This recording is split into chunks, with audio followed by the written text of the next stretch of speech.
Yes. Okay, thank you. Okay, so this talk is on the OOPS model space. So over the next two talks, we're going to examine the interface to the forecast model and basically see some examples of using the JEDI data assimilation for some particular forecast model and grid. So one of the points I want to make clear, and hopefully it's been made clear, throughout this week, is that you really don't, it's not necessary to, extensively understand the JEDI software to write an interface to the forecast model, or in fact to write, an interface to anything really, whether it's observations, model, or the error covariance. You can really work within the component of the system that's relevant to what you're trying to work on.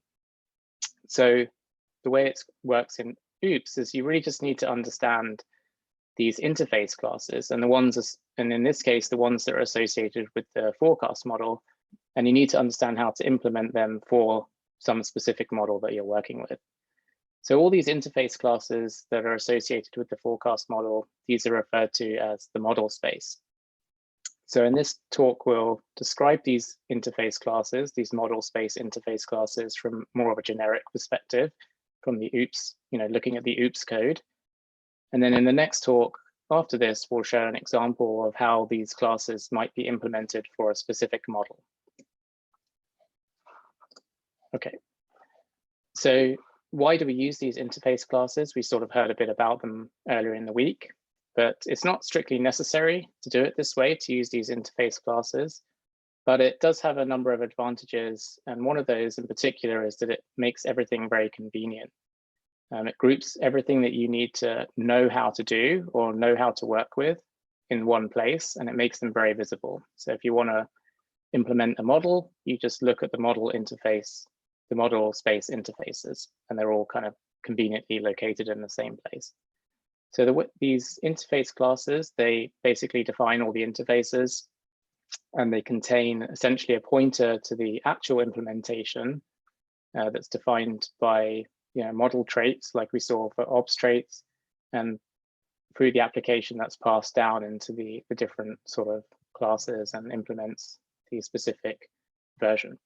Another big advantage of using these interface layers or classes is that they can then be used to instrument the code. So the class or methods in the class might call the specific implementation, but around that we can have things like timing statistics or trace execution that would let us profile the code, and without each person who's implementing these classes have to put those directives in themselves. So it's a very nice, convenient way of organizing everything, and it makes it very efficient to work with. If you're interested in looking at these interface classes, they all live in the same directory, which is oops source oops interface, after you've cloned the oops repository. Okay, so we've seen this slide quite a few times now, but it's a very good slide because it very nicely explains or demonstrates visually how these interface classes work and how convenient they can be. So at the top here, you have these applications in blue boxes. So they might be, variational data assimilation or forecast or ensemble applications. And then in the middle, you have all these interface classes. The ones on the left-hand side there in pink, those are the model space interface classes. Then there's the yellow ones, which are sort of observation space classes, and then the background error. So down on the bottom right-hand side, you see reference to some of the other repositories that we've been hearing about throughout the academy here. So these are the generic implementations of these classes. So it's something that can be shared between different models or different centers with different kind of applications in mind. And then on the left-hand side, there are these actual models. So these ones have to be implemented for each specific model that's going to be used. So, you might implement them for the GFS model, but then you might have to implement them differently for, say, the MOM6 model. And it might be quite limited in terms of what they can share, because one's an atmospheric model with, a cube sphere grid, and one's an ocean model with a tripolar grid. So they have to be implemented separately. And so that's what we're describing here today.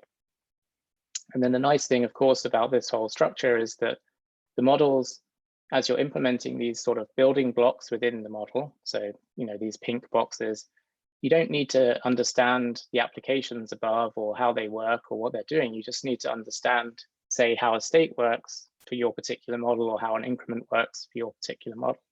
And this separation of concerns makes for a very nice methodology for development. So if you're looking in the code, you're often going to see these kinds of directives, which we've already had described, which are these templates.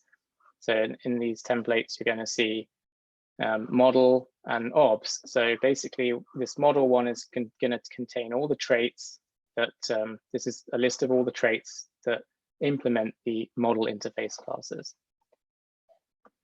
Okay, so there's a number of these model interface classes, and they're all in this table here. So first, we have the error covariance class. So you can actually implement your own covariance model for your particular forecast model if you like. You can also use the ones that come with Sabre, which has the sort of generic implementation of this error covariance. You have the geometry, which contains, the forecast model grid, the latlons, all of the information about how to allocate fields. Then you have the geometry iterator, which is just a thing that iterates over the grid points. And that's needed for like LETKF applications. Then there's get values, which perhaps isn't very clear from its name what it does, but basically it's interpolation from the model space state to the observation locations. And we'll describe how that works in a fair bit of detail over the course of the two talks here. Then there's the increment. So that's everything to do with basically perturbations of model fields and operations on those perturbations. The linear model, which contains the tangent linear and adjoint versions of the forecast model. There's the linear variable change, which is a way to transform between increments with one set of fields and then another increment with a different set of fields. There's localization, which is also available through Sabre. Then there's model, which is the actual forecast model and how we interact with the forecast model. There are these model auxiliary classes, which basically just, we're not really going to talk about those because they're not widely used at the moment, but they offer ways of basically dealing with model error or model biases. The state is basically everything to do with the forecast model state. So, there might be winds or temperature if you have an atmospheric model for NWP. And then variable change, which basically takes us between fields with one state and different fields in a different state. Okay, so one thing to keep in mind is that as you implement these building blocks, applications become available to you sort of as you go. So it's really not necessary to implement all of them. Which ones you choose to implement depends on which applications you're interested in having. So on the right-hand side here shows kind of 8 boxes or 8 classes, 8 of these model interface classes. And then on the left, a list of potential applications that you might want to have. So if you implement geometry, get values, and the state, that actually just having those ones implemented would be sufficient to basically run an h of x calculation, either a 3D h of x or a so-called no model h of x, where you basically read states through the window. If you then implement error covariance, which might actually already be there from Sabre, as well as the increment, then you have a 3D var or 4D ENVAR application. If you add localization, which might already be there through Sabre, you then have hybrid versions of those systems. If you then implement the forecast model itself, so note that you can actually have essentially the same capability that's done in operations at NOAA without actually implementing this model class. But if you do, then more applications become available, like running h of x in core, a 4D h of x, or running the forecast itself, or running, say, like a 3D var fgap in core.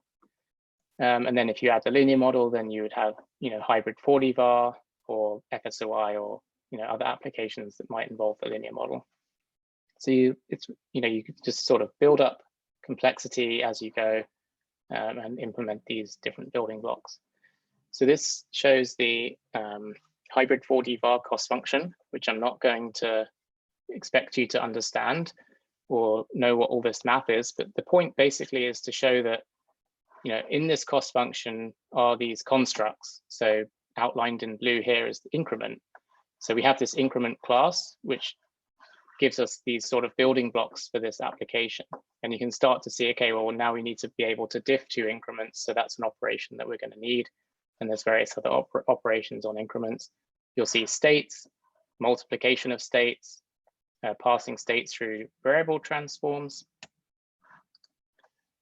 So we see linear variable transforms, for example. We see the linear model itself, the adjoint of the forecast model, localization and error covariance, which would come through Saber. So there are all these different sort of building blocks to these applications, and they all need to be implemented through these interface classes. So here's an example of the interface class. This is for the geometry.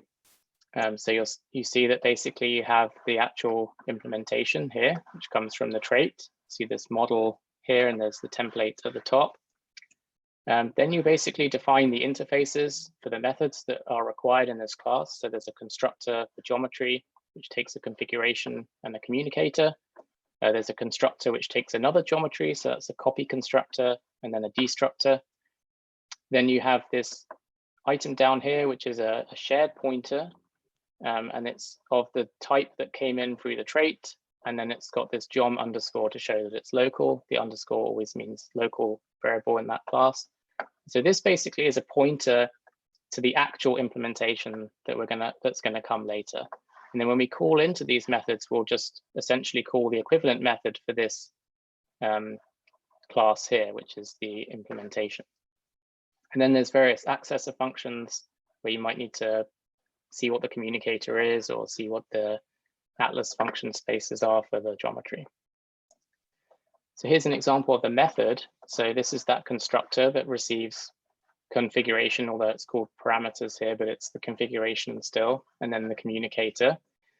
And then basically you'll see as we come in, down here, you'll see this geom underscore. So that's where we're actually calling our specific implementation. So we're going off and calling where the model has actually implemented this function.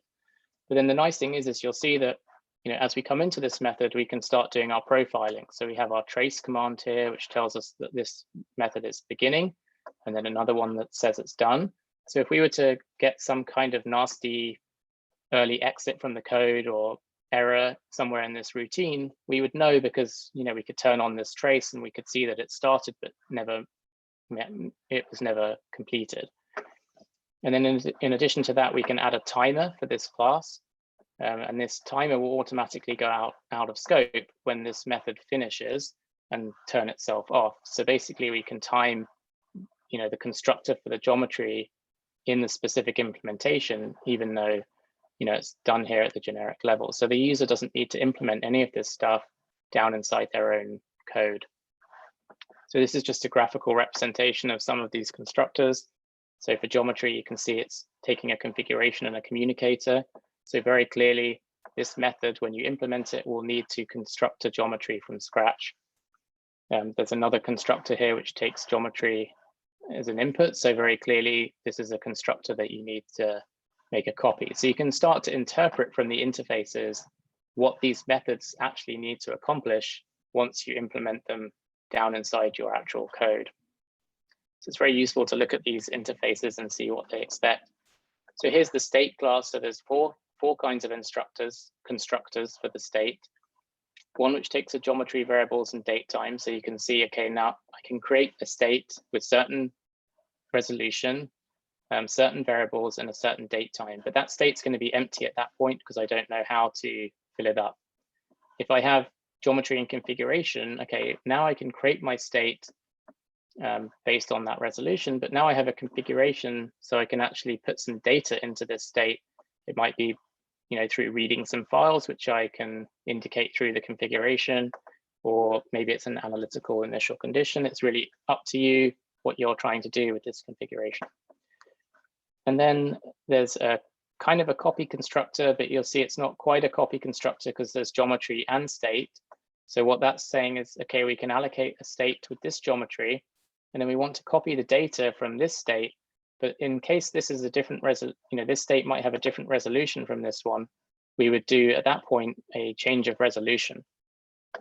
And then there's just the straight copy, which is that fourth one. So here's some of the state methods. So inside this class, once it's been constructed, you have the option to read. So you can pass that configuration down and read the state from disk. You can also write it to disk, of course.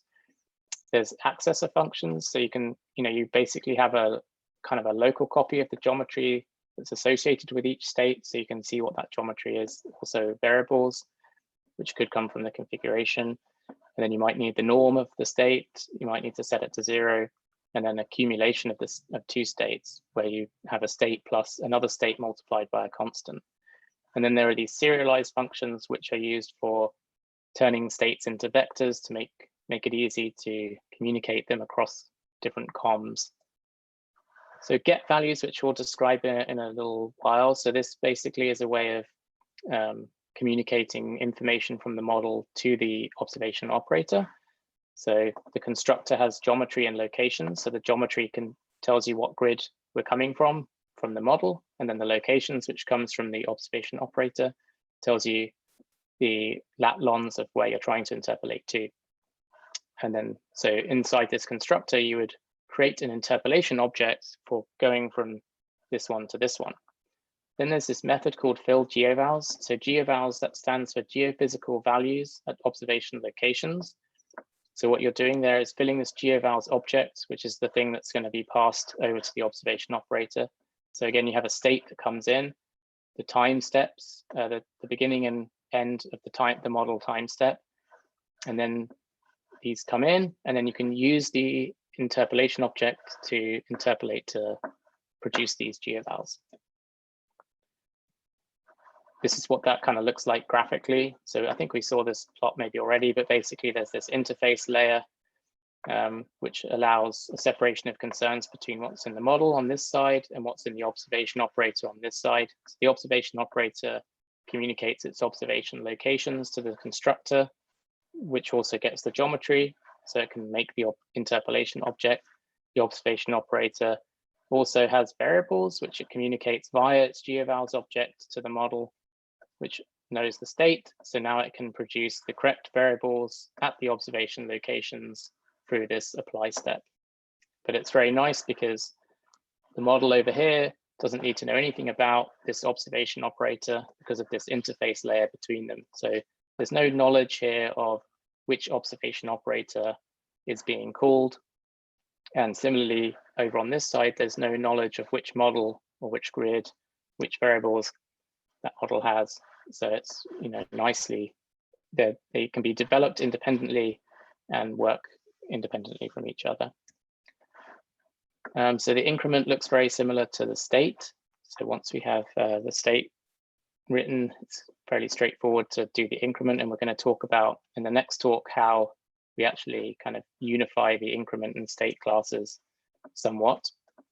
So again, you have a geometry variables date time interface where you'd create an empty increment, one where you would change resolution from one increment to another and then copy, and then one where you can create an empty increment, or you can copy the data from another increment based on this sort of Boolean flag.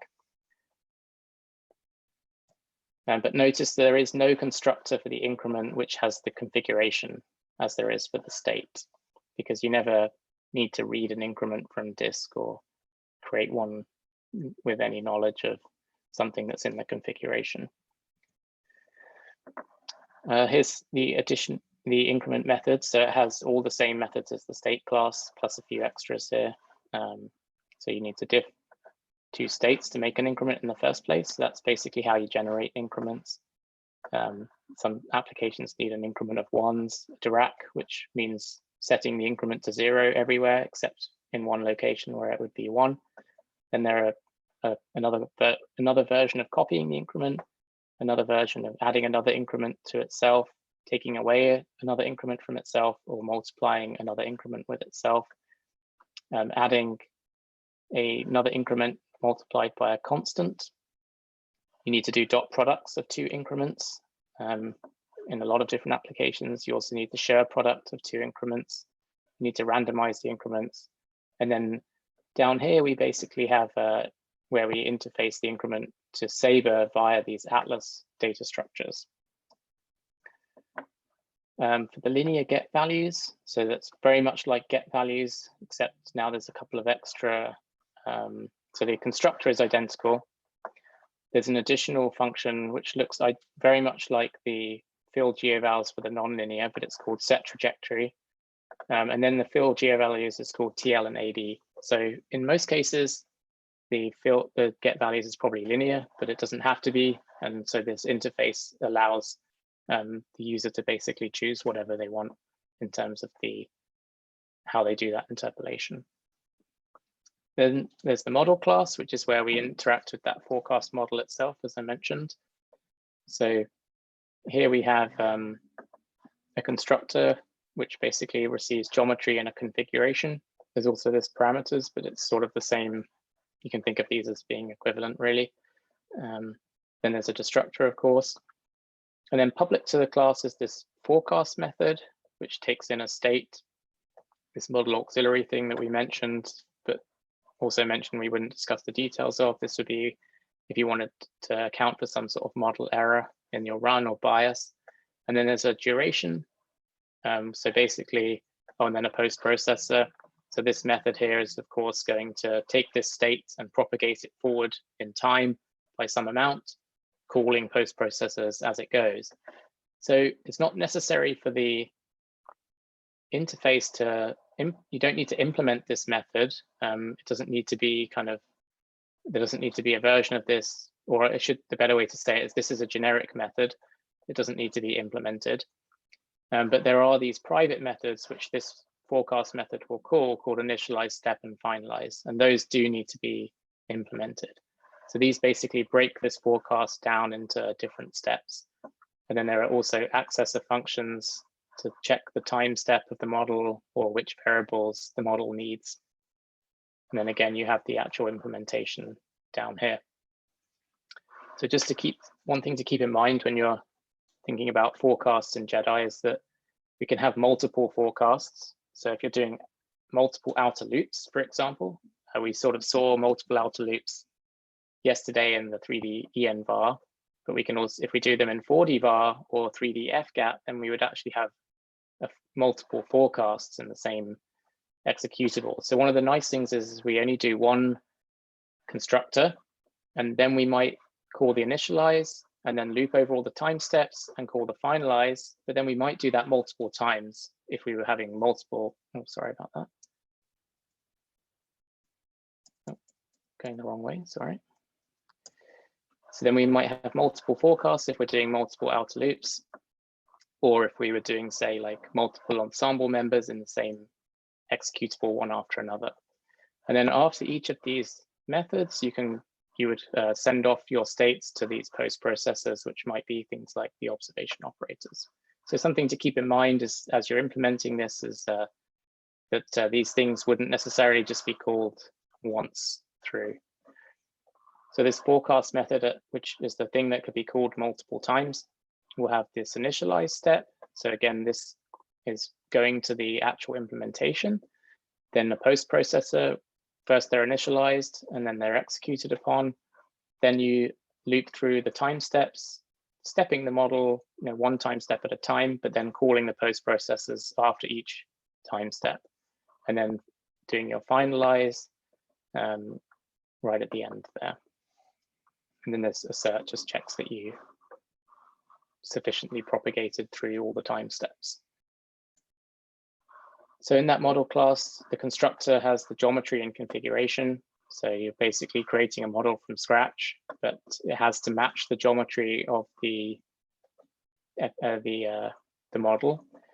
The model that's interfaced, like the geometry class needs to match the geometry of the model. Then there's the step routine. So that takes the state plus some information about the error, propagates the state forward by one time step. The linear model class, like the linear variable change, is very similar to its nonlinear equivalent.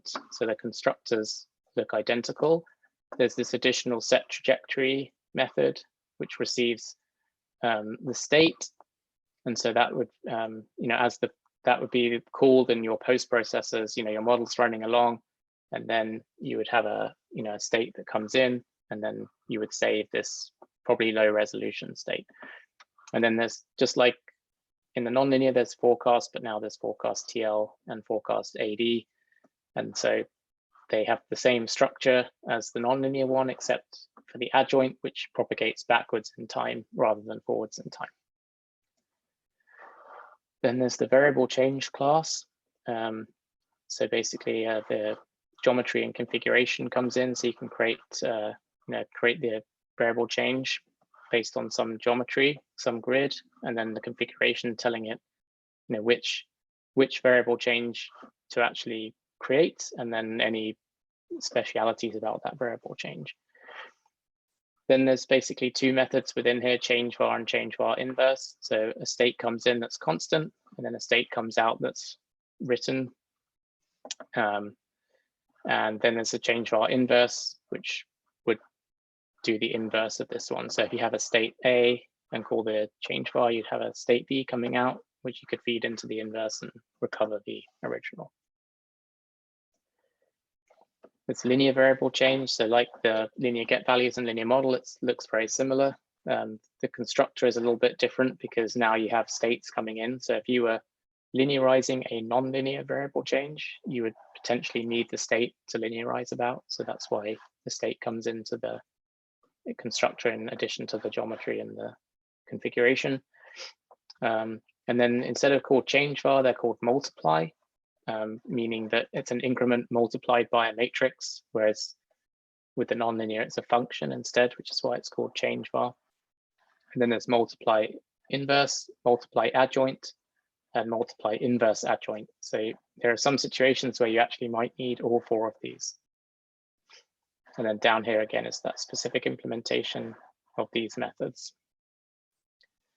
So that's it for the generic part of the presentation, and take any questions.